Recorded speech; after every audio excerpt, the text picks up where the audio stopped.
You're headed to Disney World and you've got a budget. So what can you get for that money? Well, today we're going to look at a budget of $5,000. So what does a Disney World trip on that kind of budget look like? I know it sounds like a lot, just wait and see. We got 3 sample trip itineraries to share with you today, and we're going to show you how to save for your particular trip and its different variables.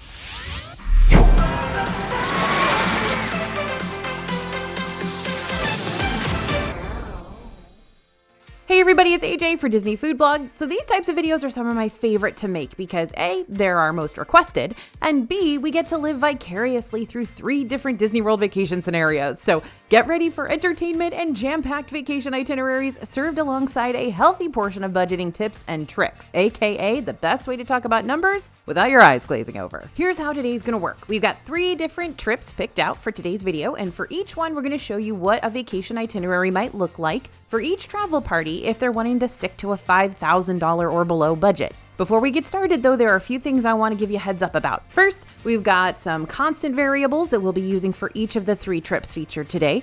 All the price points we've gathered for these hypothetical vacations are for a June 2025 getaway, but prices can vary depending on when you decide to take your trip. Also, there are no discounts being used here, so if you find a super sweet deal on the special offers page on the Disney World website, you might be able to bring these budgets down by hundreds of dollars more when all is said and done. And finally, we are not including any other extra expenses that might happen outside the Disney World bubble before your trip, like airfare, gas, hotels along the way, groceries for your hotel room, etc. So make sure you budget for those extra expenses as you see fit. This is just the money you're going to spend in Walt Disney World. Okay, that's enough disclaimers for now. Let's jump into our first trip of the video. Trip number 1, 2 adults, 2 kids, 9 and under. Welcome to the party, my vacation group of 4. A lot of your initial trip expenses can be taken care of before you step inside the park, since we're going to go ahead and have you book a vacation package. A vacation package bundles your park tickets and hotel room together in one complete purchase. Super handy dandy, and it's all just done. Now, for this vacation package, we're going to book you a 5-night stay at Pop Century Resort plus 3 days worth of standard park tickets. No park hopper add-ons included. We'll also go ahead and tack on the quick service Disney dining plan to prepay for all your meals before heading inside the parks. For 2025, the quick service dining plan is priced at $59.14 per adult per night and $24.70 per kid per night. If you're booking a vacation package, you can easily add on the Disney dining plan during online booking, and they can be super nifty if you don't want to worry about paying for all your meals in the park out of pocket. If you've already bought park tickets, are an annual pass holder, or are a Disney Vacation Club member, you can still add the Disney dining plan to your trip. You'll just need to call in order to add it on. That being said, the Disney dining plans aren't always the most affordable method when it comes to paying for Disney food, but you can learn more about Disney food budgeting specifically from our How Much Will You Spend on Food at Disney World video up on the DFB channel right now. Okay, so now that we have a hotel room booked and park tickets purchased and most of your meals secured, we gotta go ahead and decide on lightning lanes. You can purchase those skip the ride line benefits that come with multi-pass and single pass lightning lanes a few weeks before your trip if you want to use them to help you bypass the main ride queues in exchange for shorter ride lines. But I think for now we're going to skip that purchase and assume the kids you're toting along with you will be more than happy with the attractions that project much shorter waits anyways. They're under 9. They're not going to be able to ride some of the big fancy rides that the waits are longer. So that brings the total cost of your trip so far to $4,104.22. That's a pretty significant chunk of your $5,000 budget already gobbled up. Fortunately, the priciest things for this vacation are now all out of the way.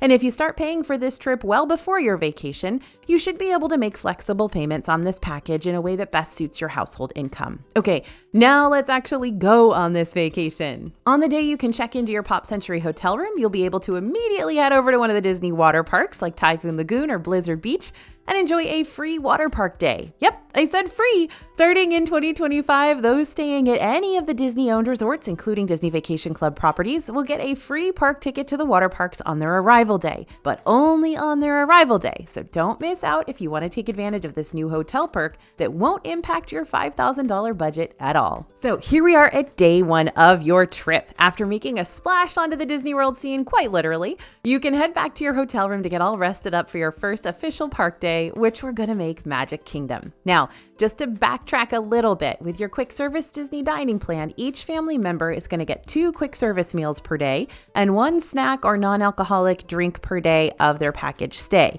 along with one resort refillable drink mug. Note that meals and snacks can be redeemed at any time during your stay, so if you don't get the chance to use your snack credits or quick service meal credits for one park day, you can always redeem them during another park day instead. Since your dining plan only covers 2 meals each day, you'll probably want to pre-purchase some breakfasty items from a nearby grocery store or even a grocery store back in your hometown ahead of your trip. That being said, for Magic Kingdom, there are actually a few places where you can spend your snack credits to get a good breakfast item. So I think we're going to do just that and spend 2 snack credits on one warm cinnamon roll and 1 creme brulee croissant from Gaston's Tavern, and the other 2 snack credits on 2 Cheshire Cattail pastries from Cheshire Cafe. Both of these snack stops are located in the Fantasyland area, so go ahead and start hitting up those back-to-back Fantasyland attractions that are projecting shorter waits once you've finished up your last bite of breakfast. You can check on updated wait times via your My Disney Experience app. By the way, for more ride tips to help you accomplish as many rides as possible during your time in the parks, I highly recommend checking out our recent How to Ride Everything in Disney World video whenever you get the chance. While you're in Fantasyland, don't forget to swing by Sir Mickey's gift shop if you're looking for some free pixie dusting from one of the fairy godmothers who'll be roaming around the store.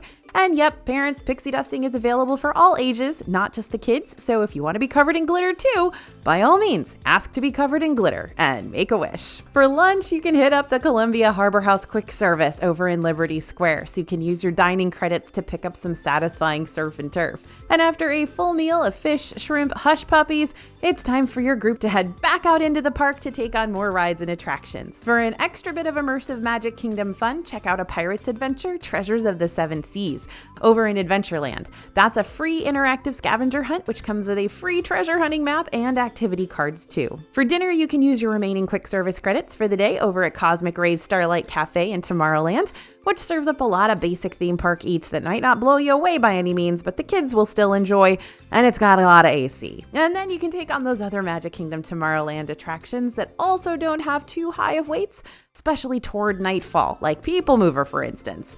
This is probably where you'll find yours truly, the world's biggest People Mover fan. Self-declared, but still legit. By the end of the night, you can decide whether or not you want to stick around for the happily ever after fireworks or ditch early to get the kids to bed at a decent hour. It all depends on how much you want to prioritize those nighttime spectaculars versus how much you want to avoid those end of night crowds. Day 2. Now we are on to day 2, Epcot. This is probably a good day for you to break out those pre-purchased breakfast supplies that you've now got stowed away in your hotel room, like dry cereals or granola bars or unfrosted strawberry Pop-Tarts. No, that's not right, Bria. They are frosted strawberry Pop-Tarts. Bria's wrong, everybody. I'm very, very sorry that you have to go through this with me. We all know that frosted strawberry Pop-Tarts are best, right?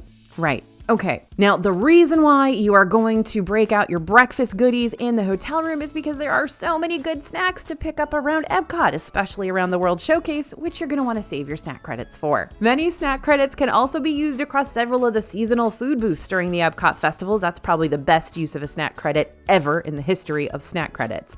But since this proverbial trip is taking place in June of next year, there's a good possibility that there may not be an Epcot festival happening during that time, but doesn't mean your trip won't have a festival happening whenever you're going to be there next. So if you want to get the full scoop on all of Epcot's seasonal festivals, go ahead and scan the QR code you see on the screen now, or head to disneyfoodblog.com/festivals after this, and we'll get you a free guide that's going to help you tackle any Epcot festival, no matter which one you decide to visit. If anybody is an expert in Epcot festivals, it's us, believe me. Okay, the good thing about Epcot is that they have several rides that are not only good for all riders, no matter their height or age, but also don't rack up too high of waits for those who aren't planning on using lightning lanes, but still have kids who aren't gonna want to wait over 20 minutes for a single ride. When you find a good time to take a break from all the rides, you can sit down for a quick lunch toward the front of the park over at Connections Eatery and Cafe, where you're gonna find a variety of different burger, chicken, pizza, and salad options to cater to your group's different palates. Now, I know, you're like, AJ, there's a whole world showcase with all of these foods from all over the world. Why would we not use our quick service credit there? And my response is that you have 2 kids under 9, which means the majority of you are just gonna need chicken nuggets and fries. I hate to say it, but it's true. But if you've got some really, really adventurous kids, then there's a lot of quick service options over there in World Showcase to tap up. Absolutely, and you should do. If you've got adventurous kids, good for you. Go for it. And now that your bellies are full, you can resume your park day by filling it with plenty of extra attractions that the kids are going to love, like Beauty and the Beast Sing-Along, Disney and Pixar Short Film Festival, Journey of Water inspired by Moana, and Turtle Talk with Crush. You might also be able to meet some characters throughout your day too, so check your My Disney Experience app to see who's out and about on the day of your visit. Now, once again, if you're looking for some free souvenirs and activities, Epcot can hook you up. There's the Kid Caught Fun stops located inside every World Showcase pavilion. These provide kids with activity cards that they can collect around all 11 countries. Finding Dory's Friends Scavenger Hunt is located inside the Seas Pavilion. That's where the Seas with Nemo and Friends and Turtle Talk with Crush is located. This scavenger hunt comes in a free booklet that features different puzzles, activities, and stickers galore. DuckTales, woo! World Showcase Adventure can be accessed via the free Play Disney Parks app and gives your family the chance to join Huey, Dewey, Louie, and the rest of the Duck Gang on a quest to collect magical treasures and, save the world along the way, no biggie. I will say, even if your kids don't know who the DuckTales are, that's totally okay. This is probably the best free scavenger hunt to do when you are in Epcot, so I highly recommend this one. And Club Cool lets you sample tons of free international sodas. Just warn your kiddos before they fill up their sample cups on Beverly. Otherwise, they're going to be in for maybe a rude carbonated awakening. For dinner, let's make a pit stop over at Regal Eagle Smokehouse inside the American Adventure Pavilion for a plethora of hearty barbecue eats. And then to wrap up the day, you can once again choose to stick around for the Luminous fireworks show or wave the white flag and head back to the hotel room if everyone's starting to feel a bit sluggish and cranky after the sun sets. After all, you're staying at Pop Century, so you can just take the Skyliner, and it's great to get on the Skyliner before the huge crowds exit from Luminous. Now, the fireworks are also a good time to hit up typically busier rides if you're not interested in watching them, like Frozen Ever After or Remy's Ratatouille Adventure, without having to worry about as long of waits for them as you'll find them projecting during the afternoon. So if you don't want to watch the fireworks, you can either head home or hit up some of those more popular rides. It is day 3, and today I'm forcing you to take a much needed break day, something that you might find extremely important, especially if you've got little ones in tow who aren't used to back-to-back days full of heat, lots of walking, and overstimulation. A break day allows y'all to sleep in, get up and around when everyone's all rested up, and check out some of the other non-park activities that Disney World has. Like your resort pool, for instance, which the kids have probably been eyeing anyway since the moment you arrived. Now, you're more than welcome to use your quick service credits for lunch over at your hotel, but if you're staying at Pop Century, your sole option here is going to be the Everything Pop food court. That's not a bad idea. After all, the food court has lots of options to choose from, plus it just recently got a nice little makeover, making it look all shiny and new. But if you're planning to stay at Pop Century during your next visit and you're not overly impressed with the Everything Pop menu, don't forget that you'll have the Skyliner at your disposal, which can help you quickly transfer over to not just Epcot and Hollywood Studios, but also one of the other Skyliner or Epcot area resorts where you're going to find more quick service food and snacks you might consider way more worth spending your credits on. After lunch, I'm going to recommend you head over to one of the Disney mini golf courses like Fantasia Gardens or Winter Summerland for a rousing round of free interactive putt-putt, since in 2025 you'll have free mini golf that you can take advantage of before 4 p.m. that goes along with your vacation package. Hooray for more free activities! And once you make those last putts and tally up your final scores, you can treat the winner to a snack over at Disney Springs or at another one of the Disney hotels, which might be more of the case for your family if y'all aren't huge on the shopping scene and would rather check out more of the Disney hotels. Each of the Disney resorts, including Pop Century, will offer free activities each day and evening, like Movie Under the Stars, nightly campfires, and pool games too. So check your resort's hotel schedule, which should be posted in the lobby or near the main pool, to find out what specific activities are available during the week you're there. You can also ask a cast member for an updated schedule over at the front desk too. And we've made it to our final park for this particular itinerary, at least, Animal Kingdom. Animal Kingdom can be a great bookend for a trip when you're ready to wind down and take your kids to a park that's a bit more easygoing than the other 3. For breakfast, you may want to use those snack credits on a breakfast pastry item from Kusafiri Coffee Shop and Bakery over in the Africa section of the park, but you can also save those credits for later on in the day to pick up a different Animal Kingdom snack, like an ice cream cookie sandwich from Dino Bites, a mini mango pie from Yak and Yeti local food cafes, or a Dole Whip float from Tamu Tamu Refreshments. Animal Kingdom doesn't have a whole lot of rides, but your kids will more than likely enjoy experiencing Kilimanjaro safaris in the Africa section of the park and Triceratops Spin in Dino Land if you're looking for rides with no height limits. While you're over in Africa, be sure to check out the Gorilla Falls Exploration Trail, which is a free self-guided tour through several exhibits with zebras and gorillas and hippos and more. Sorry, no Mudang baby hippo here, but the hippos are still pretty cute. There's also another free detailed self-guided exploration trail over in the Asia section of the park called Maharaja Jungle Trek. This one's my favorite. It's got Komodo dragons, bats, lots of birds, and tigers.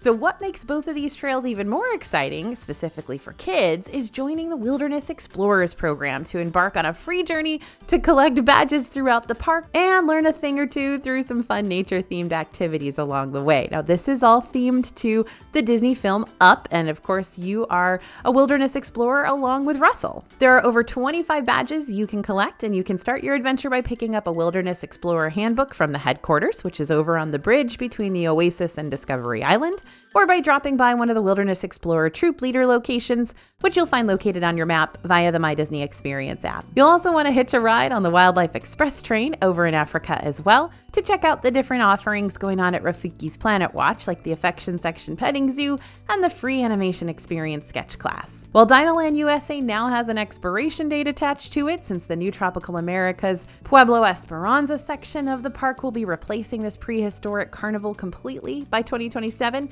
you can still take advantage of this area while you can and let your kids climb around the Boneyard playground, as well as grab a bite to eat for a quick lunch over at Restaurantosaurus. By the way, the kids' meals at Restaurantosaurus do come with a free So Cool Dinos book from National Geographic, so there's another fun additional souvenir you can pick up while you're there. And now back to the attractions. Even if you finish up all your ride-throughs way early on, you can still fill your day with a variety of different stuff like Feathered Friends in Flight, Festival of the Lion King, and Finding Nemo, the Big Blue, and Beyond. These are great shows, well worth your time. For your last dining credit of not just the day, but your trip, you'll have one of two options. You can either use it at Animal Kingdom on a quick service like Satuli Canteen for customizable bowls and cheeseburger pods, Flame Tree Barbecue for smoked meats, or Pizzafari for pizza. Or, since this park tends to close well before the other Disney World parks and can close as early as 6 p.m., you can choose instead to use your last quick service credit on a different quick service location that's Disney Dining Plan eligible over in Disney Springs or one of the other Disney resorts. See, in the end, that initial $4,104.22 covered us perfectly, but I'd still recommend saving the full $5,000 just in case you decide to splurge on souvenirs or lightning lanes or a table service meal one night or a ride share if the free Disney transportation is going a little too slow for you, or for any emergency supplies that you got to pick up at the last second. Moving into trip 2, we got 2 adults, 1 kid, age 10 plus. So trip 1 is in the bag, but now we're on to trip number 2, where we're going to have more expenses to take on during our trip rather than laying the majority of them out before our trip. That being said, let's see what expenses we do need to cover before we cross the Disney World threshold. First up, let's get our park tickets and Disney hotel purchased. I'll go ahead and skip the vacation package this time around just because we don't need it for a Disney dining plan for this particular vacation budget, and I want to show you what those prices look like when they're broken up a bit more.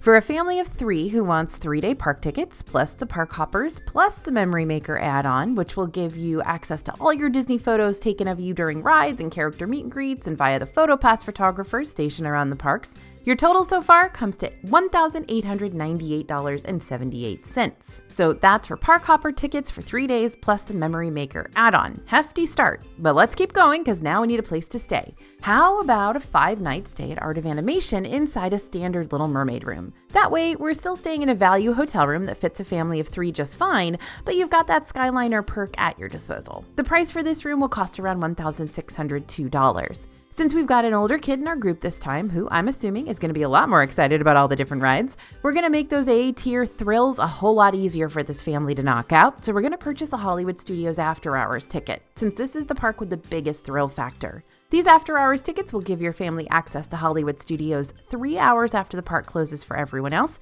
giving you shorter ride lines and a complimentary selection of snacks too. For 3 Hollywood Studios After Hours tickets listed for June of next year, expect to pay around $559.14.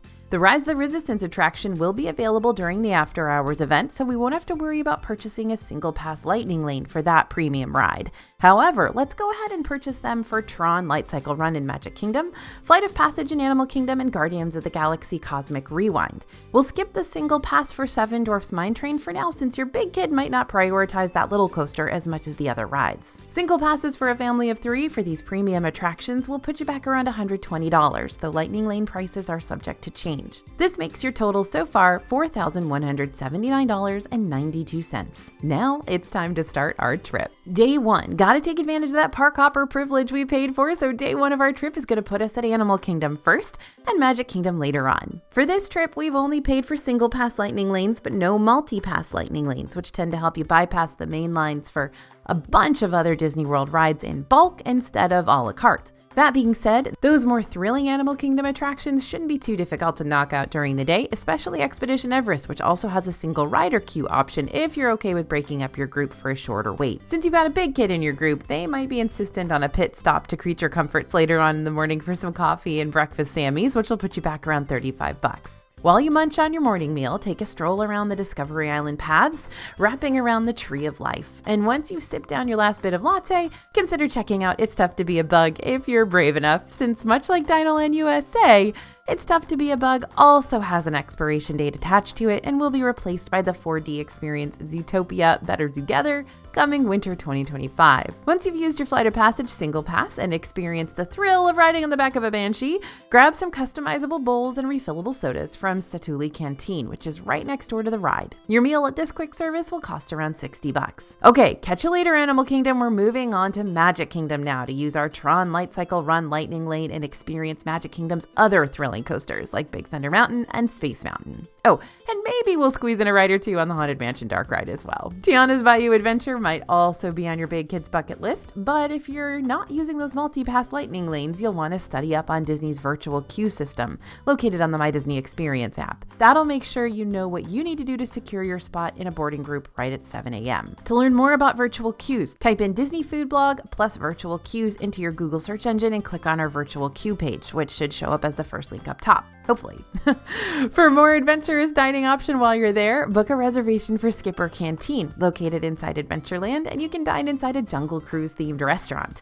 For 3 entrees and sodas, you're going to spend about $105, not including tip, bringing your food spending total for the day to around $200. That's honestly not too bad. All right, day 2, it's After Hours Day. I know everyone in your group is going to be super excited about your fun-filled evening in Hollywood Studios, but just to make sure you're all rested up and ready for this event, we'll make the first part of your day a break day. So get up and around when your group wants to, and use this time to take advantage of your pool if you want to enjoy a bit of lounging and sunbathing and lap swimming. You can also grab some loaded breakfast tacho bowls and coffees from the Landscape of Flavors food court for a little morning meal. This will be around $50 for everybody. Now remember, we've got the Skyliner at our disposal, so after you've burned off your tacho bowls during your morning at the pool, you can hop inside one of the Skyliner cabins and ride on over to Caribbean Beach for Latin and Caribbean-inspired apps and mocktails over at Banana Cabana. Please, please, please get the bread pudding when you're here because it's really, really good. Altogether, this will cost you around $70. Now, even though we don't have a regular day park ticket for Hollywood Studios today, our after hours ticket still lets us get in the park as early as 7 p.m. for a pre-party mix-in. And that means we'll be able to get over there in time to watch the nighttime spectacular Fantasmic. So once your group is done resort hopping, head over to Hollywood Studios to start getting your party on. More than likely, you'll be able to pick up a little snack before the show, like one of the waffle bowls at Fairfax Fair, which is only steps away from the Fantasmic Amphitheater and has lots of mashed potatoes in it, and who doesn't want that? And with sodas included, it'll cost around $60 for all 3 of you. Oh, and what's that I see? Sunset Ranch pins and souvenirs. Since Hollywood Studios is going to be a park you'll wind up double dipping, you might want to grab a couple of Hollywood Studios specific souvenirs for your big kids so they can put them on their school backpack once you're all back home. Prices for pins vary, but we'll say the cost of 2 will come to about $20. After Fantasmic concludes and the park starts closing for all non-event guests, see you later, you guys can knock out as many rides as possible while picking up free Mickey ice cream, bottled sodas, and popcorn along the way. Don't get too stressed out if you miss out on a ride or two. Remember, you'll have one more chance inside this park later on if you need the extra time. At the end of the day, you'll have spent an extra $200 to cover your food and souvenirs.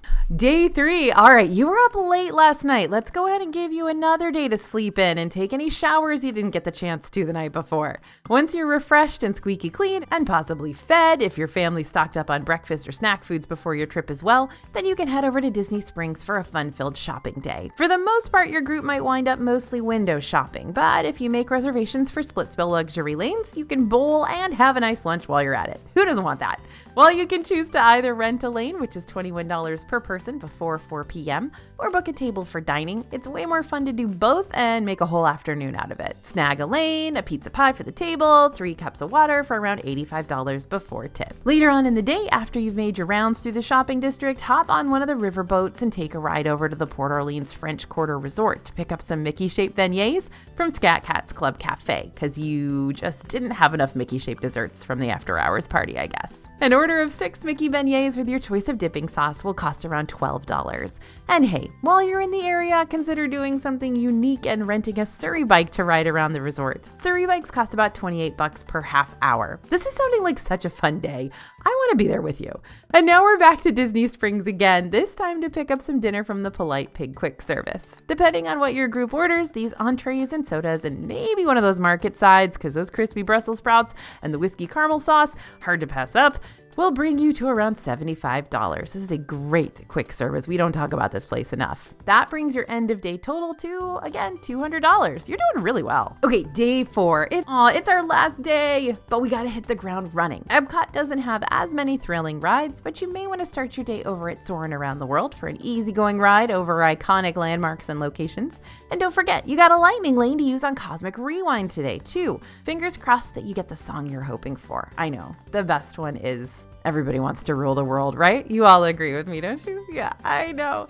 Want to surprise your big kid in a major way, though? How's about lunch reservations for Space 220? The themed prefix table service gives you the chance to dine in space. This will be a lot of food and a major splurge, just to give you a heads up. So if you want to eat here, prepare to save a whopping $165 to cover the 3 of you before gratuity. Yep, even your big kid is an adult cost here, since the kids menu is only available for ages 3 to 9. So this is definitely going to be one of those bucket list experiences, so you might not want to budget back for it over and over again. By the way, this one's a tough one to get a reservation for, so definitely be on the My Disney Experience website or on the computer at 6 a.m. 60 days before your trip to make sure you lock this one in. Now, once everyone is stuffed to the brim and has seen as much as they've wanted to over at Epcot, you can ride the Skyliner back over to Hollywood Studios to hit up the rides you might have missed during after hours, or to see some of the park's live action shows that aren't offered during the event. When dinner time comes around, y'all might still be pretty full from your Space 220 meal, but you can always grab small 3 grilled cheese sandwiches from Woody's Lunchbox Kids menu, because unlike Space 220, everyone can still order off the kids menu at Disney's quick service restaurants for a cheaper and lighter meal option. Those meals will come with a small drink like a mini Dasani, a juice, or a soda if you opt for the soda. Ask for 3 free cups of water to go along with your Sammies to bring your total cost to around $35, which brings your end of day cost to $200. Now that your trip is concluded and we've finished crunching the numbers, your final vacation bill for this super fun trip, I'm going to be honest, is $4,979.92.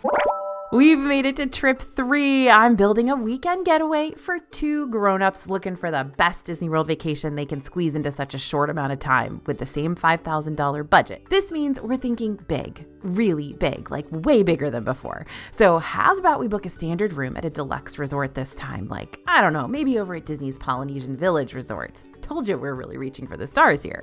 Polynesian Village is going to add up quickly, but if we just book 3 nights here in a standard room with a theme park view, we'll be able to use that monorail during our trip to quickly get us over to 2 parks we want to prioritize, Epcot and Magic Kingdom.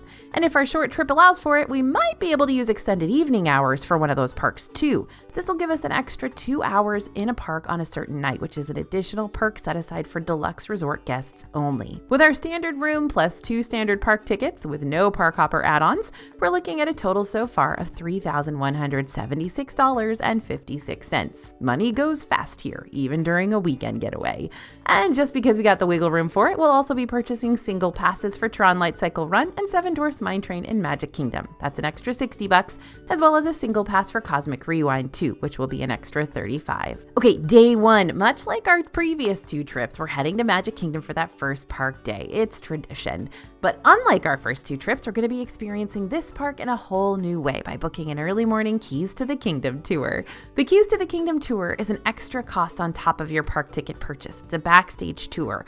But with that cost, you'll get a 5-hour in-depth look behind the scenes of this classic Disney World park, which includes a rare look into Magic Kingdom's underground utilidor system, a provided lunch, and an exclusive keepsake. Keys to the Kingdom will cost the two of you $260. After 5 hours of learning secrets and basically becoming Magic Kingdom pros, go ahead and take the monorail back to your resort so you can put your name on the wait list for Trader Sam's Grotto. Those interactive cocktails really start to add up quickly, so if you want to split a few different options between the two of you, I'd suggest saving about $75 just to be on the safe side, especially if you end up ordering one of these enchanted concoctions inside a Grotto souvenir mug. Once you've had your fill on tiki drinks and erupting volcanoes off in the distance, it's back over to Magic Kingdom so you can use your Tron and Seven Dwarfs lightning lanes. Just make sure you're back to your resort with plenty of time before Happily Ever After begins. Why? Because we're gonna really take advantage of your hotel room's theme park view by ordering some quick service food from Captain Cook's, which will cost you around $40, that you can take up to your room with you and enjoy eating while watching the fireworks from the comfort of your private balcony. Doesn't get much better than that. Day 2. Can we really beat a day like yesterday? Well, we're gonna try. First, let's get some breakfast at Epcot from Kringla Bakery on Cafe inside the Norway Pavilion. That way you can pick up some Norwegian-inspired pastries and a couple of frozen Viking coffees made with Bailey's Irish Cream Liqueur, Kimura Coffee Liqueur, chocolate coffee sauce, and a chocolate coffee crunch garnish. Total so far, around $40. We're really in the touring spirit, it seems, so we'll keep that spirit alive by booking a behind-the-scenes tour that'll take us around the Epcot greenhouses and teach us all about Disney's plant-growing techniques at the Land Pavilion, one of the best pavilions in all of Walt Disney World. I am not taking questions at this time. Prices for this tour can vary, but more than likely expect to pay $80 for your party of 2. This tour is only an hour long, but you'll still probably work up an appetite from it, so for lunch we're going to head back into the World Showcase, this time starting from the Canada side, my apologies Mexico Pavilion purists, to pick up a maple popcorn bag to share, and then head the rest of the way to the Yorkshire County Fish Shop window in the UK Pavilion and grab 2 baskets of fish and chips. This little meal's going to cost you about $35. After strolling around World Showcase, we've got time for one more ride before dinner. It's time for Cosmic Rewind. Fingers crossed we get Everybody Wants to Rule the World. Now, since we're maximizing our time and don't want to spend too much of that time in line, we're using that Lightning Lane single pass. Don't worry though, dinner's gonna more than make up for our light lunch, because after you've spent the day sightseeing around the World Showcase, you're gonna come back to Polynesian Village Resort to check in for your dinner reservation at Ohana.